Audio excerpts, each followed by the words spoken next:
Good morning మ్యాగజైన్కి స్వాగతం. ప్రముఖ దినపత్రికలు వస్తున్న వార్తల వెనకాల జరుగుతున్న పరిణామాలు చూద్దాం. ఈనాడు చూస్తే అరబిందోకు ఇచ్చాకే అక్రమ రవాణా. కాకినాడ పోర్టులో 41.12% వాటా కట్టబెట్టిన జగన్. ఆ తర్వాత అక్కడి నుంచి పెరిగిన రేషన్ బియ్యం ఎగుమతులు. గత 3 ఏళ్లలో 48,000 కోట్ల విలువైన బియ్యం తరలించారు. దేశ భద్రతను పణంగా పెట్టి స్మగ్లింగ్కి ద్వారాలు తెరిచారు. జీఎంఆర్ నుంచి సెజ్జను లాగేసుకున్నారు. అరబిందోకు అసలైన భాష ఎవరో చెప్పాలి, పౌర సరఫరాల శాఖ మంత్రి నాదెళ్ల మనోహర్ డిమాండ్. ఓవరాల్గా వ్యాపారస్తుల మధ్య పోరాటంలోకి రాజకీయ నాయకులు ప్రవేశించినట్టు కనబడుతోంది. అరబిందో అనేటటువంటిది విజయసాయిరెడ్డి వాళ్ళదే అన్నట్టుంది. విజయసాయిరెడ్డికి ఏమన్నా రాసి ఇచ్చేస్తారు ఆస్తి, నెంబర్ 1. రెండవది, అదానీని శత్రువుని చేసాం, జిందాల్ని శత్రువుని చేసాం, అరబిందోని శత్రువుని చేస్తున్నాం.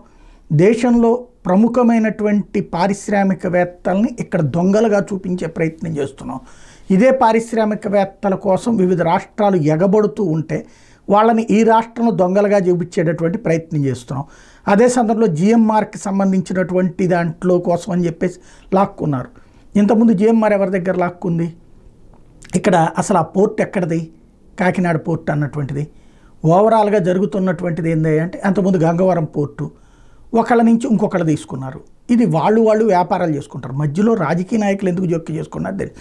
రెండవది, అరబిందోకి ఇచ్చాక అక్రమ రవాణా. ఇంకో పక్కనేమో మరోవైపున కాకినాడ పోర్ట్ నుండినే కాకుండా కృష్ణపట్నం నుంచి 23.51 లక్షలు, విశాఖపట్నం నుంచి 38 లక్షల టన్నుల బియ్యం ఎగుమతులు జరిగితే కాకినాడ పోర్ట్ నుంచి 1.31 కోట్లు. అంటే అన్ని పోర్టుల నుంచి నడుస్తున్నాయి కదా.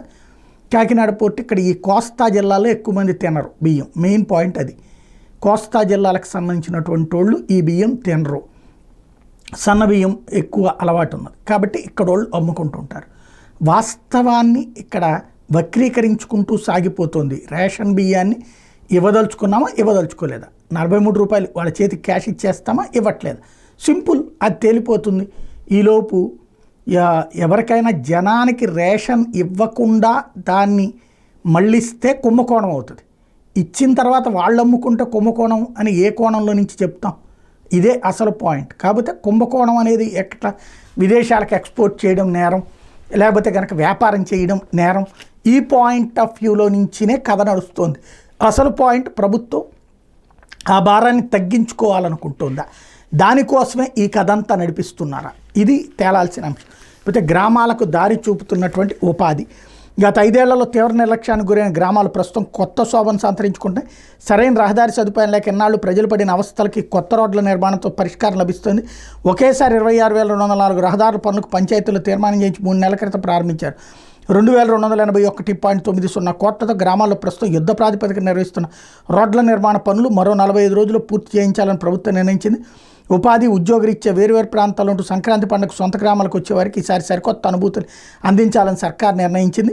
ఉపాధి హామీ పథకంలో మెటీరియల్ నిధులతో ప్రజల అవసరాలు తీర్చే పనులు చేయించడం ద్వారా మంచి ఫలితాలు సాధ్యమని 2014-19 మధ్య తెలుగుదేశం పార్టీ ప్రభుత్వ హయాంలో నిరూపితమైంది. గ్రామాల్లో అప్పట్లో 25,000 కిలోమీటర్ల సిమెంట్ రోడ్లను నిర్మించి రహదారుల సమస్యకు పరిష్కారం చూపెట్టారు. గత 5 ఏళ్లు గ్రామాలను గాలికి వదిలేయడంతో సమస్య మళ్లీ మొదటికి వచ్చింది. ఎన్డీఏ ప్రభుత్వం ఇప్పుడు మరోసారి గ్రామాల్లో పెద్ద ఎత్తున రోడ్ల పనులు చేపడుతోంది. ఇప్పటివరకు రహదారులకు నోచుకొని మారుమూల గ్రామాలకు ఈసారి ప్రాధాన్యం ఇస్తున్నారన్నటువంటి వార్తని హైలైట్ చేశారు. ఇకపోతే పుదుచ్చేరి చిగురుటాకుల 17 గంటల పాటు కేంద్రీకృతమైన ఫెయింజల్ తుఫాన్. ఉత్తర తమిళనాడు వ్యాప్తంగా భారీ వర్షాలు. చెన్నైలో 4, పుదుచ్చేరిలో 2 మృతి. ఏపీలో దక్షిణ కోస్తా, సీమా జిల్లాలో జోరు వానలు. పుదుచ్చేరిలోని కరువాడి కుప్పం ప్రాంతంలో వరదల్లో కార్లు, ఇళ్లకు సంబంధించినటువంటి ఫోటోతో హైలైట్ చేసినటువంటి పరిస్థితి. అయితే సంక్రాంతికి కొత్త రేషన్ కార్డులు. రేషన్ కార్డులో మార్పులు చేర్పులతో పాటు కొత్త కార్డులకు దరఖాస్తు చేసే అవకాశాన్ని ప్రభుత్వం కల్పించింది. ఈ నెల 2 నుంచి 28 వరకు గ్రామ 6 వార్డు సచివాలయాల్లో దరఖాస్తులు స్వీకరిస్తారు. అర్హులైన వారికి సంక్రాంతి నుంచి కొత్త రేషన్ కార్డులు జారీ చేస్తారు. గత ప్రభుత్వ హయాంలో రేషన్ కార్డులపై వైకాపా రంగులతో పాటు జగన్ బొమ్మను ముద్రించారు. ఇప్పుడు వాటి స్థానంలో కొత్త కార్డులు ఇవ్వబోతున్నారు. దీనికి బడ్జెట్ కూడా విడుదలైంది అన్నటువంటి వార్తని హైలైట్ చేశారు. ఇక్కడే పబ్లిక్ ఒక క్లారిటీ కావాలి. ఉన్న రేషన్ కార్డులు ఇచ్చేసి కొత్తవి తీసుకోవాలా, లేదా కొత్త రేషన్ కార్డులు అవసరమైన వాళ్ళకి ఇస్తారా? ఇది తెలియకపోతే మొత్తం గందరగోళం అయిపోతుంది. పబ్లిక్ తీవ్రమైనటువంటి ఇబ్బందులు పడతారు. కొత్త రేషన్ కార్డు అంటే ఉన్న రేషన్ కార్డు సరెండర్ చేసి కొత్త కార్డు తీసుకోవాలా, లేదా కొత్త రేషన్ కొత్తగా అడిగే వాళ్ళకి మాత్రమే ఇస్తున్నారా? ఇది క్లారిటీ ఇవ్వాల్సినటువంటి అవసరం ఉంది. లేకపోతే సబల, రుచికరం, ఆరోగ్యకరం ఎయిర్ వెటరన్స్ వేడుకల్లో ప్రియా మిల్లెట్ స్టాల్ ఏర్పాటు, ఉత్పత్తులపై సందర్శకులు సంతృప్తి. చిరుధాన్యాలతో విభిన్న రుచులను అందిస్తున్న ప్రియా ఫుడ్స్ సబలా మిల్లెట్స్కి విశేష స్పందన లభిస్తుంది. చిన్నారులకి జంక్ ఫుడ్ బదులు మిల్లెట్స్తో పోషకాలు అందించే న్యూట్రీబార్, చాక్లెట్లు, చిరుతిళ్లలో అనేక వెరైటీలు తీసుకురావడంతో వీటికి ఆదరణ లభిస్తుంది. ఉద్యోగాలతో తీరిక లేని వారి కోసం నిమిషంలో తయారయ్యే చిరుధాన్యాల వంటకాలు, అల్పాహారం వంటివి ఎంతో ఉపయోగపడతాయని పలువురు సంతృప్తి వ్యక్తం చేశారు. హైదరాబాద్లో ట్యాంక్ బండ్లో జలవాయు టవర్స్లో ఆదివారం నిర్వహించిన ఎయిర్ వెటరన్స్ డే వేడుకల్లో ప్రియా ఫుడ్స్ ఏర్పాటు చేసిన సబలా మిల్లెట్స్ చాలా ఆకట్టుకుంది. ఇది వీళ్ళ సొంత ప్రొడక్ట్, ప్రియా ఫుడ్స్ వాళ్ళు తయారు చేస్తున్నటువంటి. కాబట్టి దానికి ఒక 4 కాలంల వార్త హైలైట్ చేసుకొచ్చింది. ఇట్లాగే ఒకప్పుడు వాళ్ళకి సంబంధించిన ప్రియా పచ్చళ్ళు ఇది కూడా హైలైట్ చేసి ప్రమోట్ చేసేటటువంటి కాన్సెప్ట్ అయితే నడుస్తూ ఉండేది. లేకపోతే వారంలో నూతన వక్ఫ్ బోర్డు నియామకం, భర్తీలో వైకాపా హయాంలో నిబంధనలు ఉల్లంఘించారు. సున్నీ షియాల నుంచి మత పెద్దలకు ప్రాతినిధ్యం లేదు. మాజీ ఎంపీ కేటగిరీ విస్మరణ, జూనియర్ న్యాయవాదుల ఎంపికలోని నిబంధనలకు తిరోధకాలు. ప్రభుత్వం ప్రకటన, వైకాపా హయాంలో నిబంధనలు ఉల్లంఘించి వక్ఫ్ బోర్డు నియమించారని, త్వరలో నిబంధనలకు అనుగుణంగా సమర్థులు, అర్హులైన సభ్యులతో వారం 10 రోజులు నియామకాలను చేపడతామని ప్రభుత్వం ప్రకటించింది. అప్పట్లో వక్ఫ్ బోర్డు నియామకానికి సంబంధించి కీలకమైన సున్నీ షియా మత పెద్దలకు ప్రాతినిధ్యం కల్పించలేదని పేర్కొంది. మాజీ ఎంపీని బోర్డులో చేర్చుకోవాల్సి ఉన్న ఈ కేటగిరీని విస్మరించారని తెలిపింది. బార్ కౌన్సిల్ కేటగిరీ నుంచి సరైన ప్రమాణాలు పాటించకుండా జూనియర్ న్యాయవాదులు ఎంపిక చేశారని వెల్లడించింది. ఈ మేరకు ప్రభుత్వం ఆదివారం ఓ ప్రకటన విడుదల చేసింది. మార్చి 2023 నుంచి వక్ఫ్ బోర్డు కార్యకలాపాలు స్తంభించాయి. దీనికి తోడు వివిధ కోర్టుల్లో కేసుల కారణంగా చైర్మన్ ఎన్నిక చేపట్టలేదు. రాష్ట్ర వక్ఫ్ బోర్డు ఎన్నికపైన హైకోర్టు స్టే విధించింది. వక్ఫ్ బోర్డు దీర్ఘకాలంగా పనిచేయకపోవడం, దాని చట్టబద్ధతను ప్రశ్నించి దాఖలైన రిపిటేషన్లు పెండింగ్లో ఉన్నాయి. వక్ఫ్ బోర్డు వ్యాజ్యాలను పరిష్కరించడానికి పాలనా కార్యకలాపాలు యథావిధిగా కొనసాగించిన జీవో 47 ఉపసంహరించుకుంటూ జీవో 75 విడుదల చేశామని పేర్కొంది అన్నట్టు వార్తని హైలైట్ చేశారు. ఇది కొన్ని హిందూ సంఘాలు ఏమనుకుంటున్నాయంటే శాంతం వక్ఫ్ బోర్డుని బీజేపీ కూడా ఎన్డీఏలో ఉండేటప్పుడు రద్దు చేశారనుకుంటుంది. అదే అబద్ధం అన్నది నేను ఆల్రెడీ ప్రస్తావించాను, పొద్దున ఒక వీడియో కూడా చేశాను. అయితే విజ్ఞానం, వినోదం, వినూత్నం అంటూ విద్యలో సరికొత్త మార్పులు తెస్తున్న కూటమి ప్రభుత్వం విద్యార్థులు వైజ్ఞానిక జిజ్ఞాస పెంచేందుకు సైతం చర్యలు తీసుకుంటుంది. దిశగా తూర్పుగోదావరి జిల్లా రాజమహేంద్రవరం గ్రామీణంలోని బొమ్మూరులో సైన్స్ సెంటర్ని సిద్ధం చేశారు. 2018లో తెలుగుదేశం పార్టీ ప్రభుత్వం అధికారంలో ఉన్నప్పుడు ఈ కేంద్రం ఏర్పాటుకు అంకురార్పణ చేశారు. కేంద్ర రాష్ట్ర ప్రభుత్వాల సంయుక్త నిధులు 15 కోట్లతో 5 ఎకరాల స్థలంలో ఆ పనులు Visvesvaraya industrial and technological museum Bengaluru ఆధ్వర్యంలో చేపట్టారు. 2019 ఫిబ్రవరిలో ప్రారంభించిన ఈ పనులు 2 ఏళ్ల క్రితమే పూర్తి చేశారు. వైకాపా ప్రభుత్వ హయాంలో దీన్ని పట్టించుకోలేదు. కూటమి ప్రభుత్వం డిసెంబర్ 2వ వారంలో దీన్ని ప్రారంభించేందుకు ఏర్పాటు చేస్తుంది. సైన్స్ సెంటర్ ప్రాంగణంలోని గ్రీన్ పార్క్ ఏర్పాటు చేసిన 18 నిమిషాలు ప్రత్యేక ఆకర్షణగా నిలుస్తాయన్నటువంటి వార్తని హైలైట్ చేశారు. ఇకపోతే స్నేహగీతిక విషాద వీచిక అంటూ పూర్వ విద్యార్థుల సమ్మేళనానికి వెళ్ళి తిరిగి వస్తూ 3 దుర్మరణం, మరొకరికి తీవ్ర గాయాలు, కారు చెట్టు ఢీకొని ప్రమాదం, మృతుల్లో 2 వైద్యులు, ఆ 4 స్నేహితులు విదేశయాత్ర ముగించుకుని దేశాన్ని తిరిగి వచ్చారు. కారులో సొంతకు బయలుదేరారు. మరో అరగంటలో ఇళ్లకు చేరుకుంటారని మృత్యు వెంటాడింది. కారు చెట్టు ఢీకొనడంతో 3 దుర్మరణం పాలయ్యారు, మరొకరు తీవ్రంగా గాయపడ్డారు. అనంతపురం జిల్లా వేడపనకల్లు శివారు జాతీయ రహదారిపై ఆదివారం తెల్లవారుజామున జరిగిన ఈ దుర్ఘటన బాధిత కుటుంబాలు తీవ్ర విషాదాన్ని నింపింది అన్నటువంటి వార్తని హైలైట్ చేశారు. లేకపోతే సాక్షి, ప్రభుత్వం ముంచేసింది అంటూ రైతు సేవా కేంద్రాల్లో నిరాశ తప్ప భరోసా కరువు, తుఫాన్ హెచ్చరికల్లోనూ రైతులను రోడ్డుపై వదిలేసిన సర్కారు. ఎకరాకు 8,000 నుంచి 9,000కు పైగా అన్నదాత కష్టం ఆవిరి. వర్షాల్లో యుద్ధ ప్రాతిపదికన ధాన్యం తరలించకుండా సర్కారు చోద్యం, ధాన్యం తడుస్తుంటే పట్టించుకునే దిక్కులేక రైతులు గగ్గోలు. తూర్పుగోదావరి, కోనసీమ, పశ్చిమ గోదావరి మిల్లులకు తరలించుకోవాలని ఉచిత సలహా. సిండికేట్గా మారిన మిల్లర్లు, దళాలతో రైతులు నిలువు దోపిడి. వాట్సాప్లో హాయ్ పెడితే గంటలో సరుకు తరలిస్తామన్నది ఉట్టిదే. కనీసం గోని సంచులు కూడా అందించలేని దుస్థితిలో ప్రభుత్వ యంత్రాంగం అంటూ మిల్లర్లు, దళారులు దందాతో మద్దతు ధరలు అడ్డంగా కోత. 75 కిలోల బస్తాకు 300-400 వరకు నష్టపోతున్న అన్నదాతలు. వర్షాల సాకుతో ఇచ్చే 1,400 రూపాయల రేట్లోనూ మరింత దోపిడీ అన్నటువంటి వార్తని హైలైట్ చేశారు. ఇకపోతే చైనాలో బంగారు పంట అంటూ 1000 టన్నుల నిల్వలు వెలుగులోకి, విలువ 7 లక్షల కోట్ల పైమాట. చైనాలో భారీ స్థాయిలో బంగారు నిల్వలు బయటపడ్డాయి. సెంట్రల్ హునాన్ ప్రావిన్స్లో వాంగు గోల్డ్ ఫీల్డ్లో జరిగిన తవ్వకాల్లో వీటిని గుర్తించారు. ఇక్కడ ఏకంగా 1000 టన్నులకు పైగా పసిడి లోహం ఉన్నట్టు శాస్త్రవేత్తలు అంచనా వేస్తున్నారు. ఒకే చోట ఈ స్థాయిలో నిల్వలను గుర్తించడం ప్రపంచంలో ఇదే తొలిసారి. దీని విలువ 7 లక్షల కోట్లకు పైగా ఉంటుందని అంచనా. ప్రపంచ గోల్డ్ మార్కెట్ని డ్రాగన్ శాసించే రోజులు రాబోతున్నాయని నిపుణులు చెప్తున్నారు అన్నట్టు వార్తని హైలైట్ చేశారు. ఇప్పుడు బాధ్యత మరిచి ఎదురుదాడా, ప్రభుత్వంలో కొనసాగుతున్న విమర్శల డ్రామాలు. అధికారంలోకి వచ్చి 6 నెలలైన జగన్ పైన కూటమి నేతల నేపం. బాబు డైరెక్షన్లో ఊరూరా పచ్చ నేతలకు బెల్ట్ షాపులు, ఇప్పుడు బెల్ట్ తెస్తా ఉంటూ బాబు బేరాలు. మిల్లర్లకు సీఎంఆర్ బిల్లుల చెల్లింపులో కమిషన్ల దందా నుంచి ప్రజల దృష్టి మళ్లించడానికి కాకినాడ కేంద్రంగా బియ్యం డ్రామా. వాలంటీర్లపై వేటు వేసి ఇంటి వద్దకే పౌర సేవలంటూ సీఎం చంద్రబాబు ప్రకటనలు. విద్యుత్ ఛార్జీలు తగ్గిస్తామంటూ హామీ ఇచ్చి 6 నెలలు తిరగకుండా జనం నెత్తిన 15,485 కోట్ల భారం. రైతుకు మద్దతు లేదు, వర్షాలకు ధాన్యం తడిచి దయనీయ పరిస్థితి. అప్పులపై పూటకో మాట నోటికొచ్చిన లెక్కలు అన్నటువంటి వార్తని హైలైట్ చేశారు. యావత్ అధికార యంత్రాంగం వారిదే. 6 నెలలుగా ప్రభుత్వం నడుపుతుంది వాళ్లే. అధికారంలో కొనసాగుతున్న ప్రజాప్రతినిధులు వారే. మళ్ళీ విమర్శలు చేసేది వారే, ప్రభుత్వంలో కొనసాగుతూ వైఫల్యాలకు బాధ్యత వహించాల్సిన వారే బాధ్యత రాహిత్యంగా ప్రశ్నలు వేస్తుంటారు. తప్పులు చేసేది వారే, తప్పించుకుని తిరిగేది వారే, రాష్ట్రంలో డైవర్షన్ రాజకీయాలతో రక్తి కట్టిస్తున్న కూటమి నేతలు అన్నటువంటి వార్తను హైలైట్ చేశారు. అయితే నేను చెవిరెడ్డిపై కేసు పెట్టలేదు, పోలీసులు కేసును తారుమారు చేస్తారన్న భయంతో చెవిరెడ్డి భాస్కర్ రెడ్డిని పిలిచి ఆయన వచ్చి నా బిడ్డను పరామర్శించి మాకు అండగా నిలిచారు అంటూ అత్యాచారం జరిగిందని చెవిరెడ్డి మాట్లాడలేదు. నా బిడ్డ శరీరం మీద గాయాలు చూసి ఆ రోజు నేను మీడియా ముందుకు వచ్చా, నేను చదువుకోలేదు, పోలీసులు సంతకం చేయమంటే చేశా, దాన్ని ఉపయోగించుకుని చెవిరెడ్డిపై తప్పుడు కేసులు పెట్టారు, ప్రజలకు వాస్తవాలు తెలియజేయాలని ఇప్పుడు మీడియా ముందుకు వచ్చాం. ఎర్రావారిపాలెం బాలిక తండ్రి వెల్లడి. చెవిరెడ్డిపై ఫోక్సో తప్పుడు కేసు అని బాలిక తండ్రి మాటలతో తెలిపింది భూమన కరుణాకర్ రెడ్డి.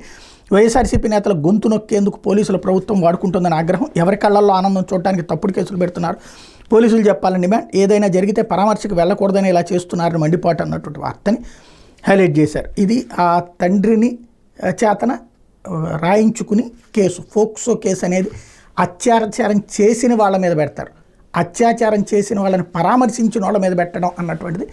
అత్యాచార బాధితురాల్ని పరామర్శించినటువంటి ఆవిడ అత్యాచారానికి గురి కాలేదు, బట్ అక్కడ వేధింపులకైతే గురైంది, అది క్లియర్. అది ఏదైనా సరే ఫోక్సో కేసే వస్తుంది. వాళ్ళ మీద చర్య కాకుండా రివర్సులో చర్య అన్నటువంటిది ఇక్కడ కీలకమైనటువంటి అంశం.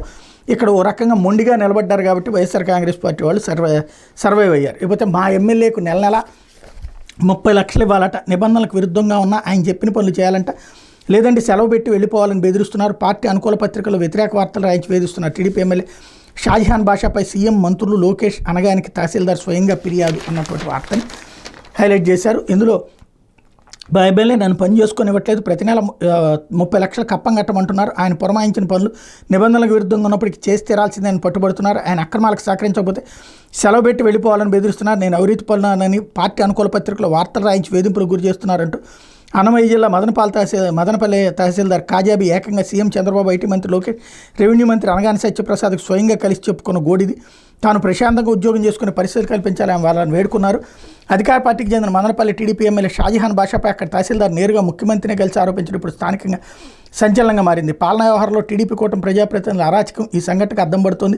తన ఫిర్యాదులో తహసీల్దార్ కాజాబీ ఇంకా ఏం పేర్కొన్నారంటే, ఆయన చెప్పిన పనులు వీలు కాకపోయినా చేసి తీరాల్సిందని అంటున్నారు. తహసీల్దార్ కార్యాలయంలో జరిగే ప్రతి పని తనకు చెప్పి చేయాలని బెదిరిస్తున్నారు. మండలంలోని బసివికొండ గ్రామం survey number 718/8A, 774/3, 515/1A/2, Venkappakota survey number 71/2కు సంబంధించి రెవెన్యూ చట్టం ప్రకారం సరిగ్గా ఉండడంతో మ్యూటేషన్ చేశానని, ఎమ్మెల్యేకి చెప్పకుండా ఎందుకు చేశావంటూ బెదిరిస్తున్న ఆఫీస్కి రానివ్వకుండా అడ్డుకుంటున్నారు. ఇక కోళ్లబయలు గ్రామం సర్వే నెంబర్ 965/5, 595లో 1.8 ఎకరాల్లో లేఅవుట్ వేసి 2 సెంట్ల చొప్పున ఎమ్మెల్యే మనుషులకు ఇవ్వాలన్నారు. కానీ ప్రభుత్వ నిబంధనల ప్రకారం 2 సెంట్లు ఇచ్చే అవకాశం లేదని చెప్తే వినిపించుకోలేదు. ల్యాండ్ కన్వర్షన్లు, మ్యూటేషన్లు తదితర రెవెన్యూ సేవలు ఎమ్మెల్యేకి చెప్పకుండా చేయరాదని హుకుం జారీ చేశారు. అలాగే తహసీల్దార్ కార్యాలయంలో డిప్యూటీ తహసీల్దార్ అస్లాం బాషాను ఎమ్మెల్యే తన చెప్పు చేతలో ఉంచుకుని రికార్డులను సబ్ కలెక్టరేట్లకు పంపకుండా పాలనాపరమైన పనులు జరగనీయకుండా అడ్డుకుంటూ మానసికంగా నన్ను తీవ్ర ఒత్తిడికి గురి చేస్తున్నారు. పైగా టీడీపీ అనుకూల పత్రికలు నాపై అసత్యాలు ప్రచారం చేయించారంటూ ఆమె సీఎం లోకేష్ వద్ద ఆవేదన వ్యక్తం చేశారన్నటువంటి వార్తని హైలైట్ చేశారు. లేకపోతే రాష్ట్ర వాణిజ్యం తిరుగుగమనం అంటూ నవంబర్లో 10% పడిపోయిన జీఎస్టీ వసూలు గత ఏడాది 4093 కోట్లు కాగా ఏడాది 3699 కోట్లకు పరిమితం. దేశవ్యాప్తంగా జీఎస్టీ వసూల్లో 9.38% వృద్ధి అంటూ రాష్ట్రంలో వాణిజ్య కార్యకలాపాలు తిరోగమన దిశలో సాగుతున్నాయి. కూటమి ప్రభుత్వం అధికారం చేపట్టిన తర్వాత రాష్ట్ర వ్యాప్తంగా వాణిజ్య కార్యకలాపాలు నెమ్మదించడంతో జీఎస్టీ వసూలు క్షీణించే గడిచిన 3 నెలల్లో 4-7% చొప్పున జీఎస్టీ వసూలు తగ్గగా నవంబర్లో ఏకంగా 10% మేర క్షీణించే. నవంబర్లో రాష్ట్ర జీఎస్టీ ఆదాయం గత ఏడాదితో పోలిస్తే 10% క్షీణించి 4093 కోట్ల నుంచి 3699 కోట్లకు పడిపోయినట్టు కేంద్ర వాణిజ్య మంత్రి శాఖ విడుదల చేసిన గణాంకాలు పేర్కొంది. ఇదే సమయంలో తమిళనాడు 8%, కర్ణాటక 15%, కేరళ 10%, తెలంగాణ 3% వృద్ధి నమోదు చేస్తే దక్షిణాది రాష్ట్రాలు ఆంధ్రప్రదేశ్ ఒక్కటే క్షీణత నమోదు చేసింది. నవంబర్లో దేశవ్యాప్తంగా జీఎస్టీ ఆదాయం 9.38% వృద్ధితో 1,39,678 కోట్లుగా నమోదైంది అన్నటువంటి వార్తను హైలైట్ చేశారు. ఇక్కడ దేశ సగటు కంటే వెనుకబాటు, వైఎస్ఆర్సీపీ హయాంలో దేశ సగటు కంటే అత్యధిక వృద్ధి రేటు నమోదు చేసిన రాష్ట్ర జీఎస్టీ వసూళ్లు ఏడాది మాత్రం వెనకబడ్డాయి. ఈ ఆర్థిక సంవత్సరం ఏప్రిల్ నుంచి నవంబర్ వరకు చూస్తే దేశవ్యాప్తంగా జీఎస్టీ వసూళ్లో 10.3% వృద్ధితో 11,04,817 కోట్లు వసూళ్లు అయితే ఏపీలో కేవలం 2.2% వృద్ధితో 30,056 కోట్లకు పరిమితమైంది. కూటమి ప్రభుత్వం అధికారం చేపట్టిన తర్వాత సంక్షేమ పథకాలు అటకెక్కడంతో ప్రజల్లో కొనుగోలు శక్తి పడిపోవడంతో పాటు అధికారం చేపట్టి 5 నెలలు గడిచిన అభివృద్ధి కార్యక్రమాలు చేపట్టకపోవడం జీఎస్టీ వసూలు తగ్గిపోవడానికి కారణమని అధికారులు చెప్తున్నారు అన్నట్టు వార్తని హైలైట్ చేశారు. లేకపోతే ఆధిపత్యం కోసమే అంతమంది ఇచ్చారు అంటూ ఆధిపత్యం పాతకక్షల నేపథ్యంలోని హిజ్రా సంఘ నాయకురాలు మానికల హాసిని హత్య జరిగినట్టు శ్రీ పొట్టి శ్రీరాములు నెల్లూరు జిల్లా ఎస్పీ జి శ్రీకృష్ణకాంత్ చెప్పారు. ఈ కేసులోని 15 మంది నిందితులు 12 మందిని అరెస్ట్ చేశామని, మిగిలిన వారి కోసం గాలిస్తున్నామని తెలిపారు. నెల్లూరు ఉమేష్ చంద్ర కాన్ఫరెన్స్ హాల్లో హాసిని హత్యకు దారితీసిన పరిస్థితులు, నిందితుల వివరాలు ఎస్పీ ఆదివారం వివరించారు. తోటపల్లి గూడూరు మండలం చిన్న చెరుకూరుకు చెందినటువంటి హాసిని దక్షిణ కోస్తా రాయలసీమ జిల్లాలతో పాటుగా కర్ణాటకలోని బళ్ళారి, రాయచూరు, ధార్వాడ్, చిక్మగళూరు, హుబ్లీ జిల్లాల్లోని ట్రాన్స్జెండర్లకు నాయకురాలు. నెల్లూరు జిల్లాకు చెందిన హిజ్రా సంఘ మాజీ నాయకురాలు అలేఖ్య అలియాస్ అనిల్ కుమార్కి హాసిని మధ్య విభేదాలున్నాయి. ఇద్దరి మీద నెల్లూరు, తిరుపతి జిల్లాలో పలు కేసులున్నాయి. హాసినికి బోడిగాడి తోటకు చెందిన షీలా, సులోచనలతోనూ విభేదాలున్నాయి. ఇవి తారాస్థాయికి చేరుకోవడంతో హాసినిని అంతమొందించాలని వీళ్ళందరూ నిర్ణయించుకుని సుందరయ్య కాలనీకి చెందిన రౌడీ షీటర్ చింతల భూపతిని, నెల్లూరు రూరల్ మండలానికి చెందిన మరో రౌడీ షీటర్ని సంప్రదించారు. వీరి ద్వారా కొందరిని సమీకరించుకుని సుపారీ ఇచ్చి అదను కోసం వేచి చూడసాగారు. గత నెల 26న రాత్రి Suhasini Tapathopu railway under bridge వద్ద నిందితులు హత్య చేశారు. పోలీసులు ప్రత్యేక బృందాలుగా ఏర్పడి నిందితులను గుర్తించారు. కోవూరు అండర్ బ్రిడ్జి వద్ద కారులో వెళ్తున్న నిందితులైన rowdy sheeter Vamsikrishna alias Nani, Ramu, Karthik, Subrahmanyam, Shaik Mastan Vali alias Vali, Venkatadri, Rajesh, Vamsi, Sheela alias Srinivasulu, Alekhya alias Anil Kumar, Chintala Bhupathi ఓ బాలుడిని అరెస్ట్ చేశారన్నటువంటి వార్తని హైలైట్ చేశారు. తల్లిపై కోపంతోనే విద్యార్థి హత్య, మామ మరో మహిళ కలిసి ఘాతుకం, హత్య కేసును ఛేదించిన పోలీసులు. నిందితుల అరెస్టు. సత్యసాయి జిల్లా మడకశిర మండలం ఆమిదాలగొంది జెడ్పీ ఉన్నత పాఠశాల 8వ తరగతి విద్యార్థి చేతన్ కుమార్ హత్య కేసును పోలీసులు ఛేదించారు. విద్యార్థి తల్లిపై కోపంతో మామ అశోక్ మరో మహిళ నాగలక్ష్మి కలిసి ఈ దారుణానికి ఒడిగంటి నిర్ధారించారు. కేసు వివరాలను ఆదివారం ఎస్పీ రత్న మీడియాకు చెప్పారు. మడకశిర మండలం మరూపల్లికి చెందిన శ్రీరామప్ప, పుష్పావతి దంపతుల కుమారుడు చేతన్ కుమార్ దంపతుల మధ్య మనస్పర్ధలు వచ్చి విడిపోయారు. అప్పటి నుండి చేతన్ తల్లి దగ్గరే ఉంటూ చదువుకుంటున్నాడు. పుష్పావతి పిన్ని టీడీపల్లిలో నివాసం ఉంటుంది. ఆమె కుమారుడు అశోక్ ఇంటర్ చదివాడు. వ్యసనాలకు బానిసయ్యాడు. సోషల్ మీడియాలో మహిళలతో పరిచయాలు పెంచుకుని వివాహేతర సంబంధాలు కొనసాగించేవాడు. వరుసకు అక్కయ్య పుష్పావతిని కూడా బలవంతం చేశాడు. అందుకే ఆమె ఒప్పుకోలేదు. విషయం కుటుంబ సభ్యులకి చెప్పడంతో ఆ అశోక్ను దండించారు. దీంతో ఆమెపై పగ పెంచుకున్న అశోక్ చేతన్ని మట్టుబెట్టాలని భావించాడు. ఈ విషయాన్ని వివాహేతర సంబంధం కొనసాగిస్తున్న మడకశిర మండలం హెచ్ఆర్ పాళ్యానికి చెందిన నాగలక్ష్మికి చెప్పాడు. దీనికి ఆమె కూడా అంగీకరించింది. ఇద్దరు నవంబర్ 20న కర్ణాటకలోని పావగఢలో ఉన్న లాడ్జిలో హత్యకు పథకం రచించారు. మరుసటి రోజు అశోక్ చేతన్ స్కూల్కి వెళ్ళి బొమ్మలు కొనిస్తానని చెప్పి బైక్ ఎక్కించుకుని పావగఢకి తీసుకెళ్లాడు. హిందూపురం సర్కిల్లో కత్తి, టైన్పూరి, దారం కొనుగోలు చేశాడు. నాగలక్ష్మిని తీసుకుని పావగఢ అటవీ ప్రాంతానికి తీసుకెళ్లి బాలుడిని హత్య చేశారు. ఆ విషయాన్ని అశోక్తో వివాహేతర సంబంధం కొనసాగిస్తున్న మరో మహిళ సింధు బాలుడి తాతకు ఫోన్ చేసి చెప్పింది. ఆయన స్కూల్కి వెళ్ళి చూడగా బాలుడు కనిపించలేదు. దీంతో పోలీసులు ఫిర్యాదు చేశారు. వాళ్ళు గాలింపు చర్యలు చేపట్టగా పావగఢ అటవీ ప్రాంతంలో బాలుడి మృతదేహం లభించింది. డీఎస్పీ వెంకటేశ్వర ఆధ్వర్యంలో ప్రత్యేక బృందం ఏర్పాటు చేసి విచారణ చేపట్టి నిందితులను ఆదివారం అరెస్ట్ చేసి రిమాండ్కి తరలించారన్నట్టు వార్తను హైలైట్ చేశారు. చివరికి వ్యక్తిగత సంబంధాల కారణంగా ఒక బిడ్డ ప్రాణాలు తీసినటువంటి రాక్షసత్వం ఇక్కడ కనబడుతోంది. ఇలాంటి వాళ్ళని కాల్చి చంపితే సమాజానికి ఏమైనా ప్రయోజనమే. లేకపోతే ఆంధ్రజ్యోతి భూమి కోసం, విముక్తి కోసం ప్రభుత్వానికి చేరుతున్న ప్రజా ఆక్రందనలు, భూమి కోసం, ముక్తి కోసం జరిగిన పోరాటాల నాయకులు చూసాం. కానీ ఇది అందుకు పూర్తి భిన్నంగా భూమి విముక్తి కోసం జరుగుతున్న పోరాటం, రైతాంగం, సామాన్య ప్రజలు అన్నిత్యం అనుభవిస్తున్న రక్షయాతన, జగన్ జమానాలు, వైసీపీ నేతల భూదందాలు, భూదాహం, దౌర్జన్యాలు, రీసర్వేపేట కొందరు రెవెన్యూ అధికారులు, సర్వేయర్లు కలగలిసి చేసిన అరాచకాలు ప్రజలకు ఎనలేని కష్టాలు మిగిల్చి అవి ఇప్పుడు ఆక్రందనల రూపంలో వెల్లువెత్తుతున్నాయి. జగన్ పాలనలో రీసర్వే తర్వాత రైతులకు ఇచ్చిన పాస్ పుస్తకాలు, భూమి కొలతలు, సరిహద్దులు విస్తీర్ణం తదితర అంశాలు భారీ తేడాలు ఉన్నాయి. జగన్ బొమ్మలో ఉన్న పాస్ పుస్తకాలు రైతులు వద్దన్నారు. కూటమి ప్రభుత్వం వాటి పంపిణీని నిలిపేసింది. కానీ ఆ పుస్తకాల్లో వచ్చేసిన తప్పుల గురించి మాత్రం ప్రభుత్వం ఎటువంటి హామీ ఇవ్వలేదు. దీంతో రైతులు తీవ్ర ఆందోళనకు గురవుతున్నారు. తమ భూమికి విముక్తి కల్పించాలని రైతులు కోరుతున్నారు. పాత సమస్యలు పరిష్కరించాలని, కొత్త సమస్య సృష్టించవద్దని వేడుకుంటున్నారు అన్నటువంటి వార్తని హైలైట్ చేశారు. ఇక్కడే అసలు సమస్య భూమి అన్నటువంటిది ఎప్పుడూ వివాదమే. ఎట్లాగా అంటే పక్కనోడు, ఆ వెనకాలోడు. అమరావతిలో జరిగింది అదే. ఇప్పటికీ అమరావతిలో స్టిల్ నౌ వాళ్ళ దగ్గర నుంచి తీసుకున్న భూమి ఎంత, వాళ్ళ కాగితాల్లో రాసి ఇచ్చిన భూమి ఎంత అన్నది చూస్తే అర్థమవుతుంది. గతంలో వాళ్ళు రోడ్డెక్కి మాట్లాడినటువంటిది కూడా చూస్తాం. కాబట్టి భూ వివాదాలు ఎవరున్నా నడుస్తూనే ఉంటుంది. కాకపోతే అది జగన్కి రుద్దేసేసేద్దాం అన్నటువంటి కోణంలోనే నడుస్తుంది. లేకపోతే అరకొర వసతులు, అద్దె భవనాలు అంటూ కొత్త జిల్లా కేంద్రంలో ఇంకా బాలారిష్టాలే అడ్డగోలుగా విభజించి వదిలేసిన జగన్ కనీస సౌకర్యాలు సమకూర్చడమైన అద్దె భవనాల్లోనూ ప్రభుత్వ కార్యాలయాల నిర్మాణానికి భూసేకరణ చేయలేదు. నిధులిస్తామని మొండి చేయి చాలా చోట్ల ఫర్నిచర్ కూడా ఇవ్వలేదు. ఇరుగు గదుల్లోని విధుల నిర్వహణ, తగినంత సిబ్బందిని కేటాయించలేదు. ఇన్ఛార్జ్ అధికారులతోనే పాలన అన్నటువంటి వార్తని హైలైట్ చేశారు. వివిధ చోట్ల జిల్లాల విభజన అయితే చేశాడు కానీ కార్యాలయాలు కట్టలేదు అన్నటువంటి ఇది మంచి కరెక్ట్ వార్తే. కాకపోతే at the same time Amaravati ఇప్పటికీ పూర్తిగా లేదు. అది గుర్తుపెట్టుకోవాల్సినటువంటి అంశం. ముందు అద్దె భవనాల్లోనే ఉన్నాం. వాటికి కూడా అమరావతికి సంబంధించి, రాజధానికి సంబంధించినటువంటి కూడా అనేక ప్రభుత్వ కార్యాలయాలు అద్దె భవనాల్లోనే స్టిల్ నవ్వు ఉన్నాయి. కాబట్టి ముందు అద్దె భవనాల్లోనే ప్రారంభించి ఆ తర్వాత మెయిన్ భవనాల్లోకి రావాలి. ఇక్కడ దానికి సంబంధించినటువంటి ఏర్పాట్లు చేయమని అడగడంలో తప్పలేదు. కాకపోతే జిల్లాల విభజనే తప్పు అన్నటువంటి కోణాన్ని ప్రొజెక్ట్ చేసేటటువంటి ప్రయత్నం చేస్తున్నారు. లేకపోతే అమ్మయ్య ముప్పు తప్పింది అంటూ రిడ్జ్ ప్రభావంతో తప్పిన పెను తుఫాను ప్రమాదం.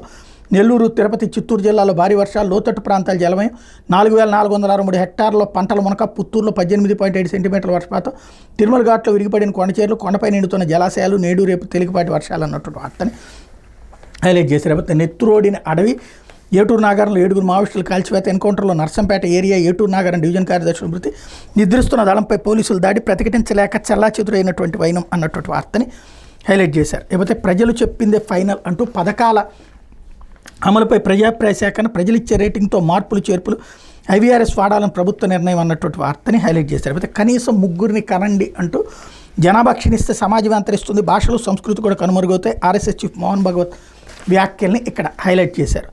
లేకపోతే త్వరలోనే కొత్త వక్ఫ్ బోర్డు అంటూ వక్ఫ్ ఆస్తులను రక్షించలేకపోయిన పాత బోర్డు అందుకే రద్దు చేశామని రాష్ట్ర ప్రభుత్వం చెప్పింది అన్నటువంటి వార్తని హైలైట్ చేశారు. ఇది దినపత్రికలో వచ్చినటువంటి వార్తలు వెనకాల జరుగుతున్నటువంటి పరిణామాలు.